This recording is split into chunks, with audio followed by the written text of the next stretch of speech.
Welcome to the Bangor Sports Science Podcast, the official podcast for the School of Psychology and Sports Sciences at Bangor University. My name is Amir Sandhu and I'm the host of this show, which aims to provide you with topical insights about sport and exercise science. Whether you are a practitioner, athlete, coach, student, or just generally interested in sports science, we have a selection of guests from different backgrounds who are here to share their knowledge. You can listen to this podcast on all available podcast streaming platforms and can also view the video of the podcast on our Bangor Sports Science YouTube channel. The channel link will be in the description, so please do check it out. Please also take time to like, subscribe and share our content. So are you ready for it, Vicky? Yeah. So I'm going to press record on the mic and then we'll get straight into it. We'll do the best that we can. Yeah, let's do it. Okay. Welcome to the Bangor Sports Science Podcast Series. I've just messed that up. So I'll just do that again. That's fine. Okay. Welcome to the Bangor Sports Science Podcast Series. The theme of today's episode is around the science of rugby, and the episode title is Skill Acquisition, the Missing Link. The target audience for today's podcast is for coaches, for strength and conditioning coaches, physiotherapists and doctors, as well as players and the general population. Now, we're delighted to have our special guest here today, Dr. Vicky Gottwald. Hi, Vicky. Hi, Amir. How are you? I'm good, thank you. It's great to have you here. Really looking forward to hearing your thoughts on this interesting topic. Now, before Vicky starts speaking, I wanted to just introduce Vicky's qualifications. So she's a senior lecturer in the Institute of Psychology for Elite Performance at Bangor University. Her research interests are well aligned with her passion for skill acquisition, and she's interested in coaching instruction and the way in which verbal instruction can direct an athlete's attention and consequently either enhance or impede motor learning and performance. She's also the talent identification and transfer lead for the Welsh Institute for Performance Science, and this is a three-way partnership between Sport Wales, Wales' leading academic sports scientists and relevant industry partners who support multidisciplinary, world-leading applied performance science projects that enhance the performance of Welsh athletes. She's also a UKCC Level 4 basketball coach. She has extensive experience applying skill acquisition-related theoretical concepts in practice and has coached across various stages of the Basketball Wales national team programs. And that relatedly, she's the coaching lead for Basketball Wales performance panel. And in that role in particular, she leads the strategic direction for the national team coaches. Now, to me, that's very inspiring. It's a really great list of achievements and roles that you're involved in, Vicky. Do you want to just briefly say how you kind of got to the position that you're in today?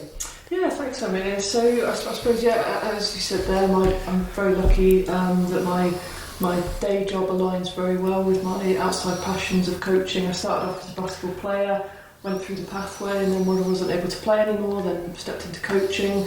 And I'm lucky enough to have the opportunity in my studies as well to study something very applied in terms of coaching instruction and the language we use and how that influences what we focus on, and then how that can influence our performance and learning. And then I've been very lucky to be able to have the privilege of taking on some of these more applied roles, working with the Welsh Institute of Performance Science, and then still keeping my foot in the door with Basketball Wales, which is my first and foremost passion. Brilliant. Okay, so skill acquisition then. Can you give us a bit of a background about what you're going to be talking about on today's podcast? Yeah, so I suppose given that we've got the World Cup Rugby on at the moment, and the theme at the moment of these current podcasts is to do with science and rugby, I just wanted to step back a bit and talk about the role of a sports scientist within a rugby environment. And really we're very simply trying to enhance performance using evidence-based practice, performance and health as well, I suppose. And typically we do that in sports science with these three main disciplines or branches of science. And the ones that are probably more common that you've heard of is your sports psychology, your sports physiology, and then your biomechanics. But I think within those there's probably a missing link, and that's what I'm going to be talking about today. And the missing link, I think, is skill acquisition. Okay. Yeah, go on. No, I was going to say, how does that differ from what a biomechanist or what biomechanics is, or what a biomechanist might actually do? Yes, there's a lot of misconceptions in the field. A lot of people, when you sort of plough down into it, don't really know what a skill acquisition practitioner does. Now, I suppose where you have a biomechanist, and you realise here that I'm not a biomechanist, because there's a lot of misconceptions that they're one and the same thing, but a biomechanist, from my understanding, is interested in your sort of movement kinematics, and the mechanics of how you move. And then in terms of skill acquisition, we're really interested in the underlying causes of those movement kinematics, so in terms of the way in which you practice. So skill acquisition, we're really interested in how we learn to move, and the factors that govern human movement and skill learning. So there's various different phenomena, if you like, in terms of skill acquisition, or theoretical principles we're interested in. I'll just give a few sort of key applied examples. So the way in which the language which we use in terms of giving instructions, the way in which we give feedback if we want to make that effective in sports, in a rugby environment, might be the way in which we structure practice, the way in which we implement challenge into pathways. So all those sort of applied mechanisms. And there's lots of misconceptions and misunderstandings for various reasons, which I'll come on to talk about in a bit, in terms of the coaching environment. So that means that ultimately there's a lot of poor practice happening in coaching, because we don't have many skill acquisition practitioners. So what would a skill acquisition practitioner do? I mean, I've played sports, perhaps not at the level that you've played at, and I've not come across somebody that's specifically involved in that role. So I'm not too sure. I'm sure, some of our listeners and viewers might not know what a skill acquisition practitioner does. So could you tell us a little bit about that? So typically, I suppose if you take a sports psychologist or a strength and conditioning coach, they would generally work with the athletes. In this context, I think a skill acquisition practitioner could do that, but they're best placed really working with the coaches.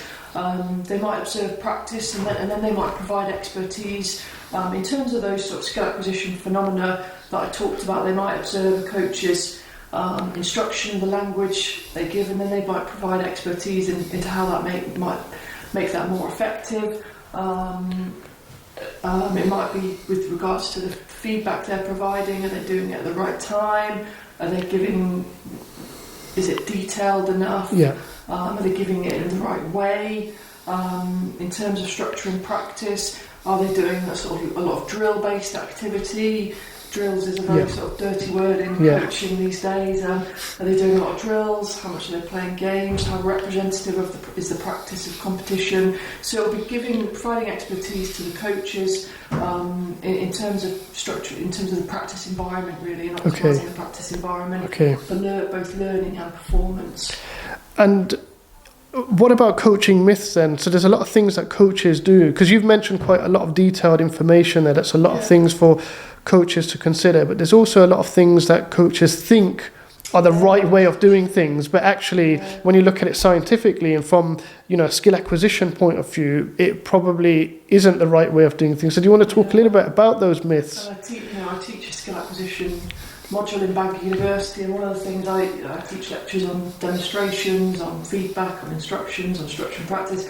And I just take, for example, the demonstrations. That's a classic one, because I'll start by asking them questions, the students questions on do you think, for example, a demonstration needs to be perfect? Who should do the demonstration? Should it be the coach? Should it be the athletes? So that's where there's a lot of these myths. So Nikki Hodges, Mark Williams, they've put together a really nice piece on this. It was probably about 15 years or so ago, but recently they've just reviewed this in terms of where we're at, in terms of our understanding of skill acquisition principles. Are we doing a good job in applied practice, or have we still got a fair way to go? And I think the honest answer is we still have a fair way to go. And they sum up these myths quite nicely. I'll just give you some examples of some of the myths they talk about.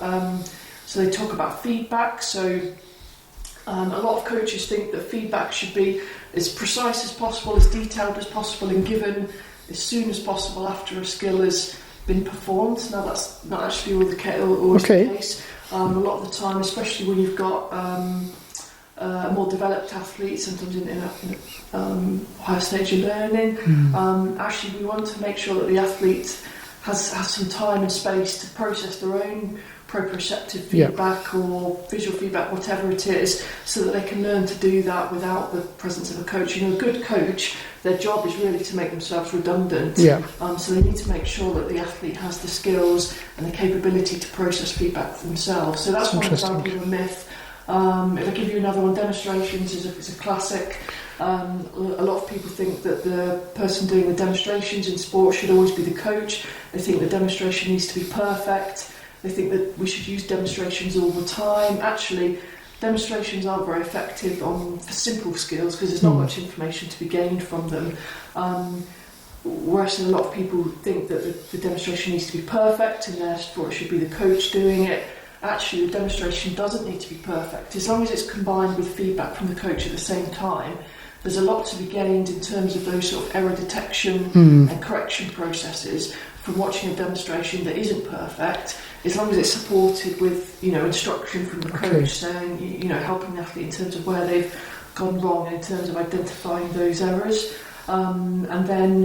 And actually there's a few psychological mechanisms at play here as well. It's great if the person doing a demonstration is the same gender, similar sort of ability. There's some psychological wins there in terms of self-efficacy, vicarious experiences. Interesting. If the person doing the demonstration is sort of matches the athlete in that way. So there's lots. That's a lot of things for somebody to consider if they're a coach. Working with a team, there's a lot of factors there that you've just mentioned. I think the thing that rings out for me is giving the headspace, that time for an athlete just to process their own feeling of how a particular skill went. And then that can then the coach can obviously then start reinforcing some of the kind of feedback, like you mentioned, proprioception, some of that feedback that the athlete is experiencing as well. Yeah, the interesting thing in skill acquisition as well is that coaches and teachers in schools as well, they want their practice to look perfect. Yeah. And actually, good practice, or the most effective practice environments, we want to see mistakes being made. We want to see that, what we call in the skill acquisition world, we call it interference. Yeah. We want to see that interference, that level of optimal challenge. Yeah. Skill acquisition should be periodised the same as physiology is periodised in terms of your specificity, progression, overload, interesting, reversibility. It's really interesting from that perspective. There's a lot of, I said earlier about sort of drills being a bit of a dirty word in skill acquisition. A lot of coaches think that for every skill, we need to have a lot of repetitive practice of that one skill in a very isolated situation, so that somebody can build that sort of motor program, learn how to do the skill, and then input into a game situation or pressurised situation. But actually, there's a lot to be gained from building that interference, that challenge into practice, where the practice might look a bit worse. It might look like there's lots of mistakes being made, but actually the learning is much better. So we want to be throwing in a lot of variety in our practice. So if I try and simplify that from my simple mind, is that we need to make mistakes because it's those mistakes that we learn from. And by trying to think that only perfect movements or skill executions are the way forward, that's a wrong approach. We need to actually be fine with making mistakes and in fact analyse those. Say, why did those mistakes happen? What could we do to take corrective steps? That error detection correction process is key. It's that I show my students as well that quote, that perfect practice makes perfect. Actually, it's not the case at all. In able to learn, in able to develop motor programs, whichever theoretical perspective you come at from a skill acquisition perspective, in order to learn, you need to make errors. And so where do you think, you might not know the answer to this, but I'm just interested, where do you think these myths originated from, this kind of being perfection basically in training? Where did it originate? So I think it originates from very sort of traditional coaching, where I suppose we thought in coaching there was this perfect technical model that we had to aim for. And it was our job as coaches to be as prescriptive as possible and help an athlete to achieve that perfect technical model. But what we realise now in coaching is that a perfect technical model isn't necessarily very flexible and adaptable under the constraints of a game situation where there's a lot going on and a lot changing. And you're also under pressure, pressurised both physically and mentally. The dynamic situations. And if you've only done that very sort of drilled perfect practice, that all sort of goes out the window a bit, and you don't have any adaptable and flexible movements. Would you say that doing the drilled practice is good for a beginner learning the skill? I'm talking like a young person picking up, or is this applicable even to teaching, at grassroots level to children? Yeah, so I'd say, for me, I think everything has a time and a place. I think if a skill is very complex, or you've got beginners, maybe people with population with learning difficulties, then I think drill has a time and place.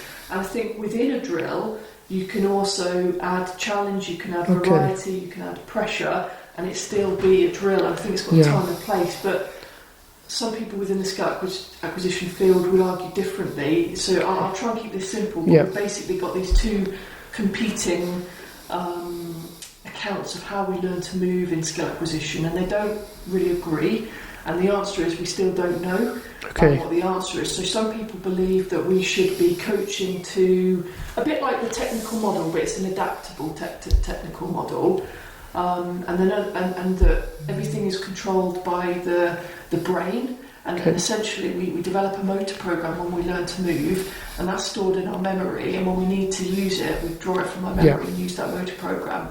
Now, on the other side of the fence, we've got, so that's what we call information processing accounts of motor learning. On the other side of the fence, we've got this sort of ecological dynamics, and that's really interesting. Now ecological dynamics researchers, and I'll try and keep this as simple as possible, again for me as well, but they suggest that actually movement and how we learn to move isn't a result of the brain. We don't have these sort of pre-stored or pre-planned motor programs. Interesting. And actually movement is much more spontaneous than that. Okay. And it's basically a spontaneous outcome of what's happening in our environment, what the task constraints, individual constraints, and environmental constraints as well, so it's much more spontaneous than that. Wow, okay, so that's new information for me, because I always thought you learn a skill, you develop that motor program, and then you kind of have that muscle memory almost. It's like they say, once you learn to ride a bike, and you've learned it once, you might not ride for 10 years, but you can still do it. So this field of researchers would argue against that blocked practice, probably in most scenarios, because if you just do a drill, it's so isolated from the environment that you're practicing it. Essentially, they would argue that there's no point in doing that. The drill, all the skills need to be performed in the environment that you're going to be performing it. You're right, with the pressure and the stress and the anxiety and they don't work in isolation. No. Okay, that's really interesting. Okay, you've touched on quite a lot of things there, and I think. Particularly when the coach would give the feedback, that was the thing that we touched on right at the beginning. What about, and again, I just want to highlight this point about all instructions are good instructions. Yeah, sure. What are your thoughts on that? Yeah, and I suppose that's my real true area of passion within my research. That's what I like to talk about. So a lot of time, again, coaches like to talk, they like to give information. If they've got some knowledge, they're very keen to pass it on to their athletes, their players, whoever it is, their patients. But actually, the language we use in coaching, we need to be quite careful, because the language we use in coaching can actually induce either what we call an internal focus attention, where you're focusing on the body. So we take a skill in rugby. If we take a pass in rugby, if I'm focusing on the grip of my hands, then that's to do with the movement, so we would class that as an internal focus attention. Any instructions or feedback that talk about the ball or the target, maybe it's a kick, a conversion kick or something, so maybe the target is the posts, and the area between the posts, then that would be an effect of our movements. We call that an external focus of attention. Okay. And there's lots of literature now that suggests that actually if we focus on the effects of our movements as opposed to the movements ourselves, then performance is better, muscle activity is lower because our movements are more efficient. So if you take, for example, a skill, if you just walk down the stairs, a skill you do every day without thinking about it, probably don't do this actually, but if you do it after this without thinking, you just go and walk down the stairs, if you start thinking about your feet and the movement of your feet and your body, you probably find that quite awkward. Yeah. And it's essentially because you're constraining those actions. So actually the language we give in coaching is really important. Right, so okay. We can help or hinder. So in a rugby environment, any language, instruction and feedback should always be directed as much as possible to external things. There's a lot more nuances to it. Of course. Yeah. It's simple. So it might be the target or the trajectory of the ball to a target. It might be the seams of the ball. It might in some cases be the laces of the foot for the shoe for a beginner. Okay. And you want to avoid focusing on the feet, the body, the hands. Okay. Yeah, when you listen to Johnny Wilkinson, there's a great video where he's doing coaching instruction in terms of the kick, and a lot of the instructions he gives is to do with the laces on the shoe and the trajectory of the ball towards the post. Yeah. So it's very externally focused. So you want to shift the attention to external kind of focus of attention rather than the internal as much as you can. Okay. And that can help you when you're under pressure as well. Yeah. Because you don't gain a lot of sort of explicit movement sensitive information, so you're less likely to choke. Okay. Would there be times where you do need to kind of focus on the internal focus of attention, or is that all bad? You probably open a can of worms now. Right. So I think, and my research is very interested in, 90% of the time it's probably better to focus externally. I don't disagree with that. My research, I think there is a time and a place to focus on the body, but it would primarily, I would argue, it would primarily be in very sort of form-based sports, such as gymnastics, where proprioceptive information is really important. Anything sort of target aiming, which rugby arguably is, then really you want to adopt that external focus. That's good to know. Yes, with everything, I think there's a time and a place. If you're, I suppose in rugby, the only time where you might want to, and again, this is controversial in the literature, we probably don't know the answer to this yet, but is, let's say you're a real sort of elite athlete. Johnny, I'm probably a bit old school, Johnny Wilkinson's probably not easy to take anymore. Let's take Lee Halfpenny. If he's working on his conversion kicks, and now he's a super elite athlete, really. Now, if he wants to make a really small technical refinement, technical change to his technique, then that's where I think there might be a time and a place to bring that focus back to the body. Performance will probably get worse to begin with, but then you almost re-optimise the correct technique, and then performance will be even better. That's interesting. So that's where I think in rugby you might have that time and place to adopt that body-centred information. And in line with that, it's a slightly different theory, but Dave Collins and Howie Carson, they've done some nice work on what they call a 5A model of technical refinement, and in that as well they've got these 5 stages of what to do in an applied world when you're trying to make technique refinements, and one of those is this period of self-awareness, if you like. Okay, so this is amazing. Now, what I'm thinking is, do coaches have this information already? How much of this great information that you've mentioned is in the kind of domain of the coaches? And if it's not, what can be done to get it out to them? Yeah, so this is a huge problem, and this is really what's brought me onto this podcast today. So there's a real gap. I said at the start, the title of this is the skill acquisition, the missing link, and that's not just for rugby, but all sports. We often see, also at a high performance level, I suppose, our sports psychologists, strength and conditioning coaches, but these skill acquisition practitioners are really missing. There is a few scattered around the UK doing some fantastic work, but that they are missing. Now the problem is, in an ideal world, the coaches would have this expertise, but the same as sports, they don't have that sort of in-depth expertise of these sort of skill acquisition phenomena, and they're not really built into a lot of coach education programs. Now I'm generalising here, but a lot of the coach education programs within the UK are very much focused on sort of blueprints of how to play the sport. They don't necessarily go into much depth in terms of actually how to coach, and that for me is key. Really, good coaching is really about building good relationships and designing effective practice environments. as opposed to just offering that blueprint of how to play the sport. Okay, so if we look in the UK then, what's specifically being done then to support coaches? Yeah, so recently we've got there's various sort of pockets of things being done, but I suppose the most notable is recently through, if you've heard of BASIS, I know you have. Yes, yeah. The BASIS, which is the British Association of Sport and Exercise Sciences, where in a way the sort of governing body for applied sports science. Now, if you want to be a sports science practitioner, you've got pathways within BASIS, for example, to become a sports psychologist, sports physiologist, whatever it is. But that pathway at the moment is missing in terms of skill acquisition. So what we've recently done is we've set up a skill acquisition special interest group, and that's chaired by Malcolm Fairweather, who works at the Scottish Institute of Sport. He's a fantastic individual,